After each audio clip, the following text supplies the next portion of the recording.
नमस्ते बच्चों, welcome back to my channel versatile educator. और हम आ गए हैं, काफी दिनों बाद वापस आए हैं। काफी दिनों बाद नहीं आए भाई। लास्ट वीडियो हमने कौन सी की थी, मेरे को याद है, अकाउंटिंग रेशियोज की थी।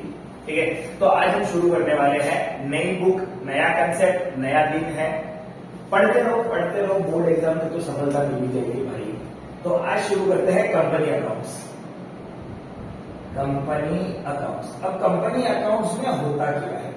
तो बोलोगे सर इतने दिन से अकाउंट्स तो पढ़ रहे हैं, आज हम नई चैप्टर शुरू कर देते हैं, अकाउंटिंग। कंपनी अकाउंट्स का पहला part, accounting for share capital. Accounting for क्या? Share capital. अब बहुत जनों ने शेयर के बारे में पढ़ा ही होगा, बहुत जनों ने कैपिटल के बारे में भी पढ़ा होगा। तो बोला नया क्या बता दोगे सर? पढ़ते देखो, नया कुछ चीज पता चलेगा नहीं पता चलेगा। सबसे पहले तो हम देखते हैं कि कंपनी का मतलब क्या होता है। जब भी अपन कोई कंपनी की बात करते हैं, मतलब कुछ लोग साथ में आके बिजनेस करेंगे, धंधा करेंगे। ठीक है, अब इनको अपन क्या बोलते हैं कि वो लोगों का एसोसिएशन होगा। वो चीजें बनाएंगे, एक घर बनाएंगे और उसको जाकर रजिस्टर कर देंगे। ठीक है, तो अपन उसको बोलते हैं बिजनेस है, उसको बोलते हैं कंपनी। तो association of a person registered under companies act 1952 पहले था, अमेंड हो गया है, 2013 चल रहा है फिलहाल। ठीक है, 2013 फिलहाल मतलब 2024 ही चल रहा है। कंपनी एक्ट 2013 चल रहा है जो अमेंड हो चुका है 1952 के बाद। तो कंपनी का मतलब होता है कि association of a person registered under a particular name, a specific name. ठीक है, किसके अंदर रजिस्टर होती है? कंपनी एक्ट 2013 के तहत रजिस्टर होती है आरओसी के पास, जिसको अपन बोलते हैं कंपनी, जिसमें एन नंबर ऑफ पर्सन होते हैं। अब मैं उसी में एक टाइप्स की बात कर रहा हूं कंपनी की। क्या? सबसे पहले तो कंपनी में क्या है? Association of person. Association of person registered under companies act 2013। अब कितने तरह की कंपनी है अपने पास? जब हम टाइप्स ऑफ कंपनी की बात करते हैं तो हमारे पास बहुत तरह की कंपनी है। हमारे पास एक कंपनी थी सोल प्रोप्राइटर कंपनी। ठीक है, जिसको हम कंपनी नहीं बोलते, जो बहुत पुरानी है, पर अब नहीं आ गई है, जिसको लोग बोलते हैं one person company. There is a difference between sole proprietor and one person company. ठीक है, तो अभी वो नहीं आ चुकी है, जिसका नाम है वन पर्सन कंपनी। अब अपन सेकंड की बात करते हैं तो हमारे पास ऐसे जॉइंट स्टॉक हिंदू फैमिली था, जॉइंट हिंदू फैमिली, जो हमारा बिजनेस हुआ करता था, ये भी कंपनी नहीं होती। तीसरी हमारी कौन सी कंपनी बनती है? जो कॉर्पोरेटिव सोसाइटीज होती है। अब बोलोगे सर ये भी थोड़ी कंपनी होती है, तो सोसाइटी है। बात तो ये भी सही है, ये भी सोसाइटी है। फोर्थ आती थी हमारी joint stock company, which is my company. अब जॉइंट स्टॉक कंपनी बोले तो क्या? Joint stock company. अब ये कंपनी क्या होती है? जॉइंट स्टॉक कंपनी में दो चीजें होती है, one is private company, and the second is public company. हाँ सर, अभी समझ में आया कि कोई तो कंपनी करके आपने नाम निकाला कि कंपनी है, एसोसिएशन ऑफ पर्सन है। अब एसोसिएशन ऑफ पर्सन तो इन सब में भी है, फर्क क्या था? जब भी मैं सोल प्रोप्राइटर की बात करता हूँ, किसकी बात करता हूँ? Sole proprietor is not a company. First of all it's not a company. Sole बोले तो कोई ऐसा सिंगल बंदा जो बिजनेस चला रहा है, जो क्या चला रहा है? सिंगल बंदा जो बिजनेस चला रहा है। सोल प्रोप्राइटर के रजिस्ट्रेशन वॉज नॉट कंपल्सरी। अब इसमें क्या होता है कि सोल प्रोप्राइटर में बिजनेस और ओनर में कोई भी भेदभाव या कोई भी फर्क नहीं होता। तो बिजनेस जिसका है वही ओनर है, जो ओनर है उसी का बिजनेस है। इसमें कोई भेदभाव नहीं था, रजिस्टर करने की कोई जरूरत नहीं है। मैं हूं, मेरे को बिजनेस डालने का इच्छा हुआ, रात को सोया सुबह उठा तो बिजनेस डालेगा, कोई भी बिजनेस डाल सकता हूं। I am the whole and sole person for everything. मतलब मैं मार्केट से अपने नाम पे, बिजनेस के नाम पे कितनी भी मन चाहे लाइबिलिटी उठा सकता हूं। What is liability? उधार, the credit which I take from the market और फ्रॉम एनी अदर पर्सन। ठीक है, अब तो इन्होंने क्या कर दिया, 2013 में एक नया कंसेप्ट लिया है कि भाई सोल प्रोप्राइटर हटा दे, अपन इसको कंपनी बनाते। कंपनी कैसे बनाएंगे? जिसको नाम दे दिया वन पर्सन कंपनी। इसका मतलब वही है कि अकेला पर्सन बिजनेस संभालेगा। पर अभी इनको क्या लगा दिया, कुछ रिस्ट्रिक्शंस लगा दिए कि आपको सिंगल बंदा ही बिजनेस संभालेगा। पर क्या हो जाएगा? एक लीगल एंटिटी मिल जाएगी आपके बिजनेस को, मतलब आपके बिजनेस आपसे अलग हो जाएगा। ओनर से बिजनेस अलग हो जाएगा, क्योंकि बिजनेस का अपना नाम हो जाएगा, बिजनेस के पास अपना बैंक अकाउंट आ जाएगा, बिजनेस अपना साइन कर सकता है, बिजनेस अपने कॉन्ट्रैक्ट में एंटर कर सकता है, बिजनेस कहीं भी जाके अपना थप्पा मार सकता है, सब कुछ कर सकता है। ठीक है, तो इसके लिए ओनर की जरूरत नहीं है।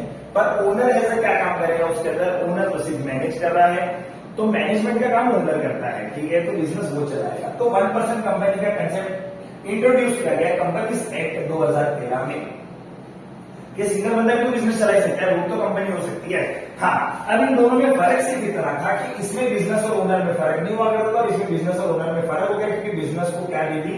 Legal entity created by law के। ऐसा बिजनेस, ऐसी कंपनी जो लॉ के दायरे में बनी हुई है, जिसको आपको जाके आरओसी के पास रजिस्टर करवाना पड़ेगा।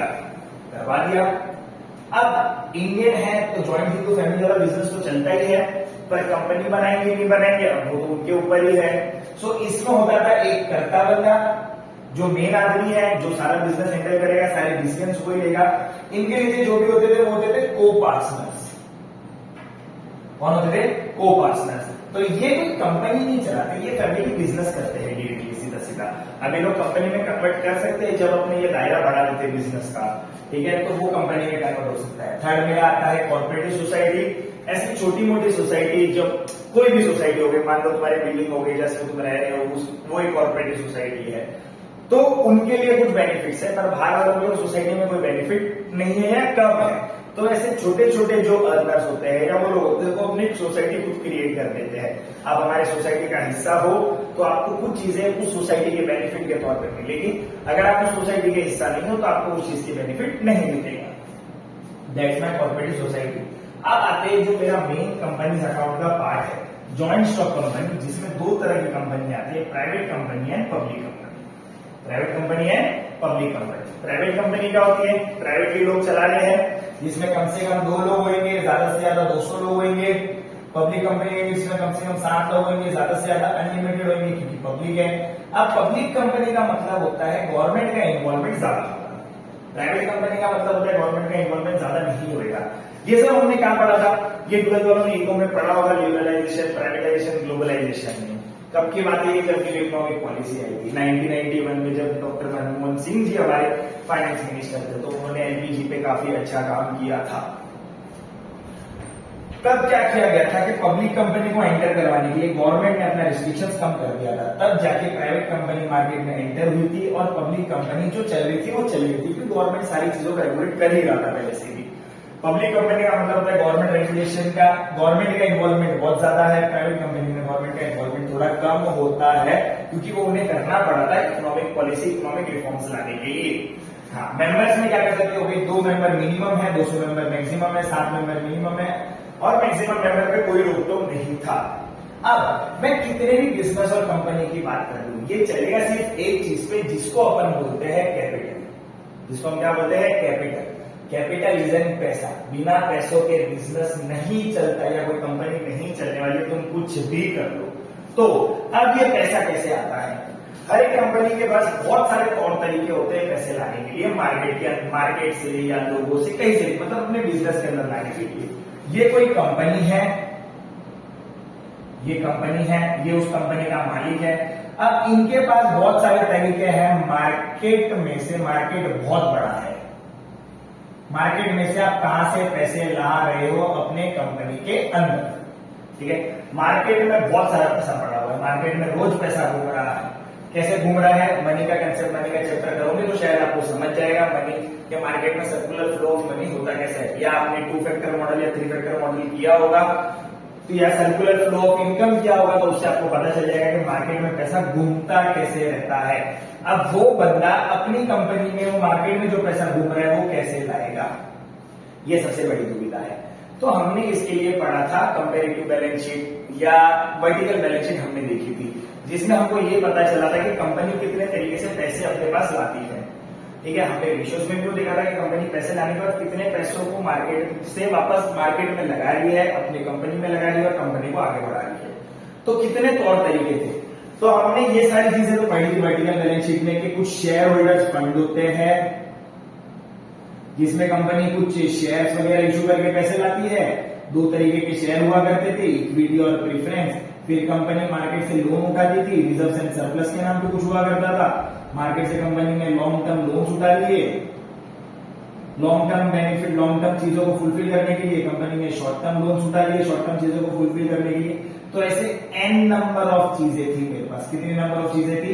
एन नंबर ऑफ चीजें थी जिससे कंपनी मार्केट से पैसे अपने कंपनी में लेके आती है। अब जितने भी पैसे मार्केट से कंपनी में इन्वेस्ट होते हैं उनको अपन कंपनी के पॉइंट ऑफ व्यू से वो सारा चीज क्या बन जाता है? Capital. Investment into a business, investment into a business is a capital for me. मैं किसी और के पॉइंट ऑफ व्यू से नहीं देख रहा हूं। मैंने अगर किसी कंपनी में इन्वेस्ट किया, for me it's an investment, but for that company it's will be act as an capital. कैसे एक्ट करेगा वो? कैपिटल के तौर पे एक्ट करेगा। अब कंपनी क्या देखती है? कंपनी बोलती है देखो चलो हमें तो पैसे चाहिए बिजनेस चलाने के लिए, हम पैसे कितने तरीके से ला सकते हैं? पहला तरीका, कहीं नहीं हो रहा है बैंक के पास पहुंच जाओ। Bank is an ultimate solution for everything. सही है गलत है? तो बैंक के पास पहुंच गए। बैंक के पास जाते ही बैंक ने बोल दिया सर आपको पैसा क्यों चाहिए? सबसे पहली बात तो बोला पैसा नहीं चाहिए, मेरे को लोन चाहिए। बोला ठीक है हम लोन देने के लिए रेडी है। तो लोन चाहिए तो सर पहले तो आपको इतने डॉक्यूमेंट देने पड़ेंगे। आपकी कंपनी रजिस्टर है या नहीं है, आपकी कंपनी के मेंबर्स कौन है, आप कंपनी में लोन किसके लिए लेना चाह रहे हैं, पर्सनल लोन चाहिए, बिजनेस लोन चाहिए, एन नंबर ऑफ लोन्स के अलग अलग टाइप्स होते हैं, कौन सा लोन चाहिए, कितना पैसा आपको लोन चाहिए, ये सारी चीजें बतानी पड़ेगी। अब ये सारी में दुविधा क्या मालूम है, बहुत लीगल वे में जाना पड़ता है। मतलब मेरे को सारे डॉक्यूमेंट एकदम अच्छी तरीके से बैंक को सबमिट करने पड़ते हैं। अब इतने डॉक्यूमेंट तो होने से रहे कंपनी के पास, ठीक है। तो कंपनी ने ना फिर वापस सर्च किया, अपने कंपनी से किया, बाकी सारी चीजों में पूछा कि कैसे ले सकते। तो इनको पता चला कि फाइनेंशियल इंस्टीट्यूशंस होते हैं मार्केट के अंदर जो पैसा देते हैं उनके पास चले गए। अब वो भी लगभग बैंक जैसे काम करते हैं। बैंक नहीं होते, फाइनेंशियल इंस्टीट्यूशंस वो होते हैं जो फाइनेंस प्रोवाइड करवाते हैं। फाइनेंस इज मनी मैनेजमेंट करते हैं, किसी का भी कहीं से पैसा आएगा और इन्वेस्टमेंट के नाम पे वापस मार्केट में घुमा देते हैं। अब उनके भी कुछ अलग अलग तौर तरीके, फंडिंग के रूल्स एंड रेगुलेशन से बोला चलो ठीक है। अब इन्होंने सोचा कि यार क्यों ना अपन लोगों से पैसा ले। किससे पैसा ले? लोगों से पैसा ले। पर लोगों से पैसा लेने तो भी तो वही बात हो गई, ले तो मैं मार्केट से लोन ही रहा हूं। जो जगह पे मैं बैंक से लोन ले रहा था, फाइनेंशियल इंस्टीट्यूशन से लोन ले रहा था, वहां मैं लोगों से पैसे ले रहा हूं। अब लोगों से पैसे भी ले रहा हूं तो लोगों को पहले भरोसा तो दिलाना पड़ेगा कि भाई तुम्हारे पैसे में तुमको रिटर्न मिलेगा। भरोसा ही नहीं होगा तो कोई पैसा डालेगा क्या? नहीं डालेगा। तो अब वो पैसे आ तो गए या पैसे आ तो जाएंगे, हमने तौर तरीका भी निकाल दिया कि हमको इनमें से कोई एक तौर तरीका अपनाना पड़ेगा जिससे हमारे पास पैसे आ जाएंगे, जिससे हमारे पास क्या आएंगे? पैसे आ जाएंगे। अब चलो ये सारी चीजें तो हो गई, ये आगे बढ़ेंगे कि इन तौर तरीकों के हिसाब से पैसे आते कैसे हैं। जब की बात अपन कंपनी की कर रहे हैं, किसकी बात कर रहे हैं? कंपनी की जब अपन बात करते हैं तो सबसे पहले जब कंपनी खड़ी होती है, मैंने कंपनी ऐसे स्टार्ट कर दी, ऐसे स्टार्ट हो रही होती कंपनी, पैसे आ गए, सब कुछ ले आया, मैं इनिशियल इन्वेस्टमेंट कर दिया, मेरी कंपनी थी, मैंने स्टार्ट में पैसा डाल दिया, मेरे 2-3 पार्टनर थे उन्होंने पैसा डाल दिया, सब कुछ कर दिया, ठीक है, बहुत सारी चीजें कर दी। अब मैं था तो मैंने अकेले ने बिजनेस चालू किया, मेरे पास पार्टनर थे तो वो पार्टनरशिप फर्म के नाम पे शुरू हो गया, पार्टनरशिप फर्म, ठीक है, ये भी फर्म हो गया, ये भी बिजनेस ही है। पार्टनर सारे लगे, 2 या 2 से ज्यादा लोग साथ में मिलकर बिजनेस करते हैं, उसको अपन पार्टनरशिप फर्म भी बोलते हैं। पार्टनरशिप फर्म में कुछ लूप होल्स दिखे तो कंपनी से 2013 में एक नया कंसेप्ट आया जिसका नाम था एलएलपी। क्या नाम था? एलएलपी। एलएलपी का क्या मतलब होता है? लिमिटेड लायबिलिटी पार्टनरशिप, ठीक है। अब ये आया था, इसका एक्ट था 2008। अब 2008 में तो रिवाइज हुआ नहीं था, कंपनी से तो रिवाइज हुआ 2013 में। तो 2008 वाला 2013 में आएगा कि नहीं आएगा? आएगा एग्जैक्टली कि पार्टनरों की लायबिलिटी कर दी लिमिटेड। क्या कर दी? लिमिटेड। का मार्केट में कोई भी चीजें उठाओ तो लिमिटेड तरीके से उठाओगे, जितना आपने पैसा डाला है, जितना आपका ओनरशिप है बिजनेस के अंदर उतना आप उठाओगे। अब ये सारी चीजें तो सारी ठीक हो गई, कंपनी स्टार्ट कर दी। कंपनी स्टार्ट करते ही मैं पहुंच गया आरओसी के पास। ROC is my registrar of company. कौन है ये? Registrar of company. वो होता है आरओसी जो मेरी कंपनी को रजिस्टर करता है। जैसे मेरी कंपनी रजिस्टर हो गई, रजिस्टर होने के बाद मैं बोलता हूं कि मेरी कंपनी इनकॉर्पोरेट हो गई। मेरी कंपनी क्या हो गई? इनकॉर्पोरेट। मतलब अब लीगल तरीके से मेरी कंपनी चल सकती है। जब तक रजिस्टर नहीं करा था, पहले ऐसा था कि महाराष्ट्र में कंपनी को रजिस्टर करवाना वाज नॉट कंपल्सरी, पर हाँ, धीरे धीरे जैसे आगे बढ़ती गई दुनिया, उन्होंने क्या कर दिया भाई, मैंडेटरी कर दिया, कंपलसरी कर दिया महाराष्ट्र में भी कंपनी को रजिस्टर करवाना। कुछ स्टेट्स अभी भी है जो बोलते हैं कि कंपनी को रजिस्टर नहीं करवाओगे तो ठीक है, फाइन, पर करवाना तो बेहतर ही है। तो रजिस्टर करवाने पर बहुत अच्छी सुविधा भी मिल जाती है गवर्नमेंट से कि भाई रजिस्टर कंपनी है, अच्छा है, इकोनॉमिक में हेल्पफुल है, चलो कुछ बेनिफिट लाभ दिया जाता है। अब कंपनी इनकॉर्पोरेट हो गई, एकदम लीगल तरीके से कंपनी चल सकती है। वो करने के लिए मेरे को उसको सबमिट करना पड़ेगा MOA। MO is my memorandum of association, memorandum of association. अब इसमें क्या होता है कि इसमें मेरी कंपनी के जितने लोग, कि कितने इनिशियल लोग थे, कितने डायरेक्टर्स थे, कितने लोगों ने मिलकर कंपनी स्टार्ट की, क्या कंपनी स्टार्ट हुई, बेसिकली इसका बर्थ सर्टिफिकेट पूरी कंपनी का, कि कंपनी का जन्म स्थल क्या था, बर्थ प्लेस क्या है, बर्थ डेट क्या है, बर्थ टाइम क्या है, कैसे पैदा की, क्या सोच के पैदा किया, कितने लोग हैं अंदर इन्वॉल्वमेंट में, ये सारी चीजें आपकी कहां मिल जाएंगे आपको MOA में। इसके बाद एक चीज और होती है कंपनी में AOA, जिसको बोलते हैं हम आर्टिकल ऑफ एसोसिएशन। अब कोई भी कंपनी बिना आर्टिकल ऑफ एसोसिएशन के नहीं चलती। आर्टिकल ऑफ एसोसिएशन हेल्पफुल है, क्या चीज में हेल्पफुल है, आर्टिकल ऑफ एसोसिएशन काम करता है रूल्स एंड रेगुलेशंस। क्या काम करता है, रूल्स एंड रेगुलेशंस, मेरी कंपनी के तौर तरीके, कि मेरी कंपनी चलेगी कैसे, या हम हमारी कंपनी को चलाएंगे कैसे, वो कहां से पता चलेगा, AOA में पता चलता है, आर्टिकल ऑफ एसोसिएशन। MOA में क्या था, मेमोरेंडम ऑफ एसोसिएशन में, कि भाई हमारी कंपनी कब पैदा हुई, किसने पैदा की, कितने लोग थे, कितना हाथ था इस कंपनी को पैदा करने में, कितना इनिशियल कैपिटल डाला था लोगों ने सबने मिलके, और कितना उनका ओनरशिप था।